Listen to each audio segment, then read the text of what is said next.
Hey there, Cinemaster fans! Come on! Come on! Holy shit. Hope you're ready for some movie magic. Let's dive right in.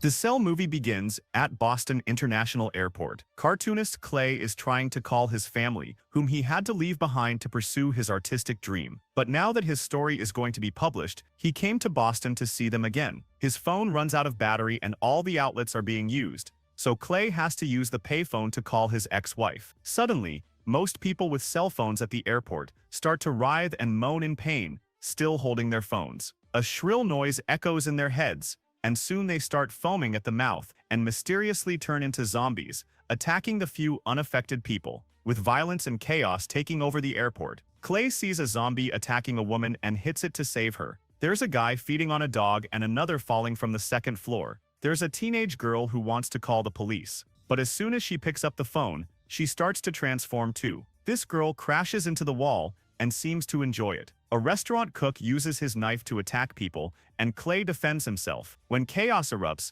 your first reaction is what defines your survival. Clay's attitude of defending himself and saving someone else is a good initial move. Instead of freezing, he reacts to the immediate threat. The lesson for you is, at the first sign of social collapse, don't hesitate. Use whatever is around as a weapon and fight to create space. Passivity at this moment is a death sentence. After kicking the zombie, some guards finally show up and start shooting at these so-called zombies. Clay thinks only people talking on cell phones are turning, so the guards shouldn't use theirs to call for reinforcements, and things keep getting worse as the guards shoot at whoever appears in front of them. Clay tries to hide among the airport seats and two planes collide in the air outside, causing a huge explosion. Clay manages to run in time and takes the escalator to get to the subway, but two zombies come after him and jump, making him fall onto a pile of writhing zombies. Suddenly, a worker comes out of the train and almost kills Clay, but another stops him, pointing out that Clay isn't a zombie. Both drag Clay into the train with the other survivors, and he warns them about the phones, but they explain that they can't get signals inside the tunnels. The train conductor, Tom, says the power's been cut, so the train isn't running. Clay's instinct to flee to an underground location like the subway was smart, as it took him out of direct line of sight and the main chaos. Tom also made the right move by saving Clay, recognizing an uninfected person and increasing the group's strength. If you're ever in a situation like this, alliances are crucial. Increasing the number of thinking survivors is always the best strategy. Clay's information about cell phones, exchanged for the safety of the train, was a valuable trade, so they'll have to walk through the tunnels to escape. Most survivors are afraid to wander around alone, so Tom and Clay leave with Mike. They walk for a while until they see light coming from the exit, where some people are standing. The group wonders if they're zombies or humans, but a zombie comes out of hiding and immediately kills Mike. Clay attacks the zombie and pushes it away, but the noise draws the attention of zombies near the exit, who come after them. Then Tom finds the stairs, and he and Clay start climbing toward a manhole, kicking zombies trying to grab their legs. A zombie almost manages to follow them, but working together to push it down, they close the manhole and escape. They decide to go to Clay's house, where they find the door destroyed and neighbors dead in the hallways. When they get to Clay's apartment, Tom notices Clay's strange art on the walls. The landline isn't working, so Clay borrows Tom's phone to warn his family, but the response comes back all distorted. The decision to leave through the tunnels was a necessary risk, and Clay and Tom's teamwork to escape through the manhole was exemplary. However, the best move here was Tom's with his practical knowledge, putting the cell phone in the freezer to make the battery last longer. In a world where technology has failed, little survival tips like this are extremely valuable. For you, sometimes unusual and practical knowledge can be more important than brute force. Tom tells him to put the phone in the freezer to make the battery last longer. Later that night, the duo are drinking when they suddenly hear someone knocking on the door. Clay carefully opens it to find Alice, the upstairs neighbor. She has a knife in her hand, is covered in blood and looks a bit desperate, but she's not a zombie, so they let her in. Clearly frightened, Alice asks them to close the curtains to avoid being seen and explains that she had to kill her mother and is traumatized because of it. Clay tells her to take a shower and lends her some clean clothes from his ex-wife, which she left in the apartment. Then Clay announces that he will leave to find his family, explaining that he thinks they might be okay because his wife was still speaking normally when the attack happened, and his son only sends messages. Both Tom and Alice agree to go with him, but first they rest for a few hours. The group's decision to take Alice in, but especially to rest before leaving, is an excellent survival tactic. They were right not to act on impulse. Going out at night in a hostile and unknown environment would be a fatal mistake. If you are in a safe place, take the opportunity to rest, eat, and plan your route. Traveling during the day is always the safest option, as it allows for better visibility and assessment of dangers. While Alice sleeps, Tom says that this is probably a terrorist attack. Tom's phone suddenly rings in the freezer, and after a quick look, they decide to cancel the call and leave it alone. The next morning, they look out the window and realize there are hundreds of zombies on the streets. After grabbing some objects they can use as weapons, the trio leaves the apartment and immediately sees a crowd of zombies nearby. At that moment, a couple passes by on a motorcycle, and the zombies go after them. Thus the trio takes the chance to escape. As they cross the suburbs, they see a house with signs that the owners have weapons. They decide to break in and see no one, until they find a pile of bodies in the basement. The trio takes the opportunity to gather all the weapons they can find, and there they notice a boy petting a dog in the backyard. They go to check, but as soon as they talk to him, the boy turns and growls, as he is a zombie. They shoot him immediately, and a bunch of zombies appear from the woods behind the house and start running toward them. The trio opens fire and flees, but the bullets are not enough to stop the zombies. The trio keeps running through the woods, and some zombies fall, but even with a broken leg, they still keep moving. The trio tries to shoot them again, but more zombies keep appearing. Then the group runs to the lake and hides under a boat. Tom's realization that the zombies communicate is a game changer. His deduction was a crucial success. From the moment the boy saw them, their location was shared with the horde. The lesson for you is, your enemy may be smarter and more organized than they seem. If one of them sees you, assume they all know where you are. Stealth and avoiding eye contact become your main survival tools. When the zombies reach the lake, they look at the sunset, open their mouths to emit a shrill and horrible noise, which sounds like a phone signal. Then, as soon as the signal ends, they simply walk away. The trio concludes that the zombies are programmed to stop at sunset. Tom wonders how the zombies knew where they were so quickly, and realizes they learned their location when the boy saw the trio, which means they share a collective mind. Then the group continues traveling for an entire day. When night falls, they hear music and follow it until they find a university building, where they are greeted by the student Jordan and the principal Charles, who are happy to see survivors. They say they'll be fine as long as the music plays and show what they mean, taking the trio to the sports field, where all the zombies are lying together while the music comes out of the phones and their mouths simultaneously. Charles proves they are not awake by squeezing a zombie's leg and points out that these creatures function as an interconnected collective mind, even calling it the next stage of human evolution. He says they need to kill them all before they wake up, as this crowd is extremely dangerous. Charles's plan to burn the horde of sleeping zombies is a proactive and bold strategy. Instead of just running away, he decides to eliminate a massive threat while it is vulnerable. It's a high-risk move, but tactically smart. If you discover a weak point or a moment of inactivity in your enemy, that is your best window of opportunity for a decisive attack. Passivity leads to death. Action, even dangerous, can lead to victory, so Charles suggests pouring gasoline and burning them while they are still asleep. Tom and Clay get into a truck and start spraying gasoline all over the field. As soon as they run out of fuel, Charles sets them on fire with a flaming arrow and the group watches the zombies burn. But some start to wake up, so they have to shoot the creatures. At that moment, the flames follow a trail of gasoline to the truck and make it explode, killing Charles in the process.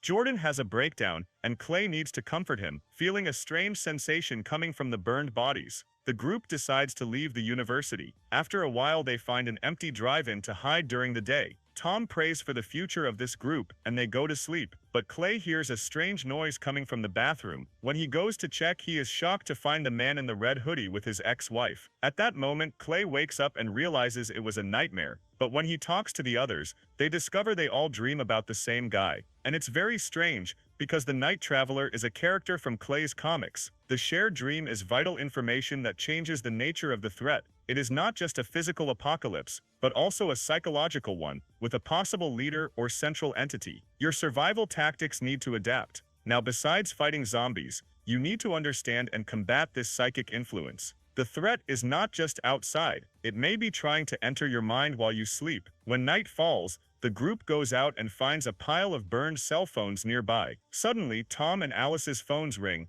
but they just throw them onto the pile. After walking for a few hours, they find a roadside bar with some graffiti that says Kachuwake no Fo, which means no phones. The group enters the bar and finds more survivors, who explain that they are heading to Kachuwake, a state park in Maine, where supposedly there is no cell service. While everyone shares a drink, Tom asks Clay how his comic book ends, but Clay never managed to finish it. Sometime later, while everyone is sleeping, Sally is awakened by a strange noise. She goes to the door and, curious, puts her ear to it to listen to a sound similar to a signal. Clay also wakes up and sees Sally just stop there. As he approaches her, he does not notice, but the other survivors are standing behind him, and one of them attacks Clay. Somehow, Sally and the others have become zombies, and now chaos spreads in the bar. Clay gets rid of the zombie by shooting him, and Tom also opens fire when the other zombies grab the bartender. Then Sally starts screaming directly in his ear to transform him, revealing that hearing the noise from another zombie is also enough to become one. The bartender attacks Clay while he shoots him. While another zombie jumps on Tom,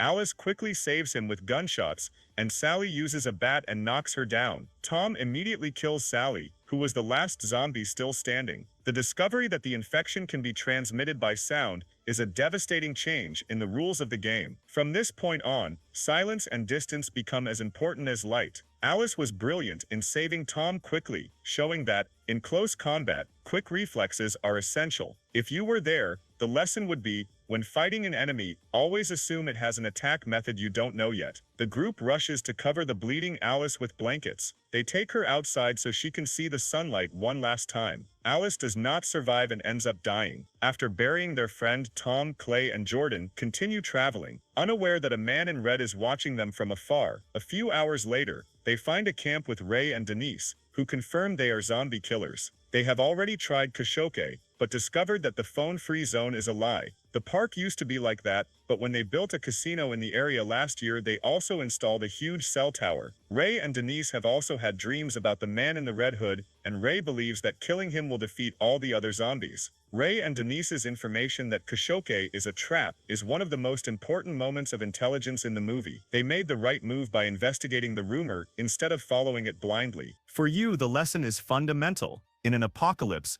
do not trust rumors of safe havens. Always verify the information yourself if possible. False hopes are one of the deadliest traps out there and can lead you straight into danger. The pair also reveal that they captured Denise's zombified brother and use him as an alarm. Usually he stays quiet, but when he starts to get agitated, when other zombies approach, they leave the area. At that moment, the brother starts to move and repeat a phrase, "You are coming home," but he was using Clay's son's voice. When Clay removes the hood from his face, the zombie says, "Hi, Dad," in the boy's voice, so Tom shoots him in the head to avoid attracting the others. Then everyone escapes in Ray's ice cream truck. A few moments later, Ray stops the truck and goes into the forest. Clay follows him and hears Ray saying that he is seeing a man in red everywhere, refusing to believe it could be a hallucination. Deciding that it is too late for him, Ray announces that he gives up and throws a cell phone to Clay, explaining that when the time comes, he should call the number on the paper. He tells Clay to move away and activates a device, ending his pain. Ray's zombie alarm system is a brilliant, though macabre, tactic. He used the enemy's nature to his advantage, creating an early warning system. If you capture an enemy, think about how you can use it to gain a tactical advantage. Tom's decision to eliminate the alarm zombie when it started using Clay's son's voice was also correct, as he neutralized a powerful psychological warfare weapon that was being used against the group. The group arrives at Clay's house. When he looks inside, he sees that no one is there, but finds a message on the fridge left by his son, explaining that the mother became a zombie, so he went to Kachueke. Frustrated, Clay kicks some furniture and checks the attic, where he opens the door and is attacked by the man in red. Clay fights the zombie, and barely manages to defend himself, but then Tom arrives and drags the creature away and the zombie starts attacking Tom instead. Clay uses the chance to hit the zombie with a piece of wood. Then Tom joins him and shoots the zombie until it is finally dead. When the zombie's hood falls off, Clay is devastated to realize that it is not the man in red, but his ex-wife whom he has just killed. Clay starts considering using Ray's phone, and Tom checks the truck, which is loaded with explosives, meaning the number on the paper activates them. Clay decides to go to Kachueki, even though it is very dangerous, because he wants to find his son. So he gives the car keys to Tom, Denise, and Jordan so they can head to Canada. He also gives Jordan a can of paint, asking him to paint the group's initials on the roadside every few kilometers, so he can find them later. Clay's decision to go to Kachueki alone, while at the same time giving the others an escape route and a way to reunite, is the mark of a true leader. He made the right move. He takes on the most dangerous mission, but ensures the rest of the group has a chance to survive. After saying goodbye to his friends, Clay leaves in the truck and does not stop, not even when survivors ask for help on the side of the road. Eventually, he reaches the Kachueki cell tower and is shocked to see thousands of zombies marching in circles around it. Clay drives through them with the truck and reaches the center of the circle, finding the man in the red hood. Without hesitation, Clay accelerates, hits him with the truck, and shoots him until he runs out of bullets. Suddenly, Clay hears his son's voice echoing in the area, calling for him to come home. Desperate, Clay joins the crowd and starts knocking down zombies, but it is impossible to find his son among so many bodies. He falls and is almost trampled, so he has to crawl out. Giving up, Clay grabs Ray's phone and prepares to activate the explosives. But at that moment, his son appears right in front of him. Clay immediately hugs him, but his son does not react. And now all the zombies, including the man in the red hood, are opening their mouths to make the signal-like sound. His son joins them. Then Clay hugs him again, and finally triggers the bombs, causing a huge explosion that brings down the tower and all the zombies. Clay's final sacrifice is the only possible move. Realizing that his son was already part of the collective mind, and that there was no way to save him, he made the most difficult tactical decision of all: destroy the source of the signal. He understood that the mission was no longer to rescue his son, but to end the threat so that others, like Tom and Jordan, could have a chance. It was the ultimate victory, achieved through total sacrifice. Sometime later, Clay and his son are walking toward Canada, following the markings left by Jordan. However, this turns out to be a hallucination, and the real Clay is actually another zombie in the horde, marching around the tower, and it was all just a dream, because no one escaped the zombie attack. And with the revelation that it was all in vain, the connection becomes deadly for everyone. If you liked the video, subscribe to the channel and activate the notification button so you never miss an updates. See you in the next video.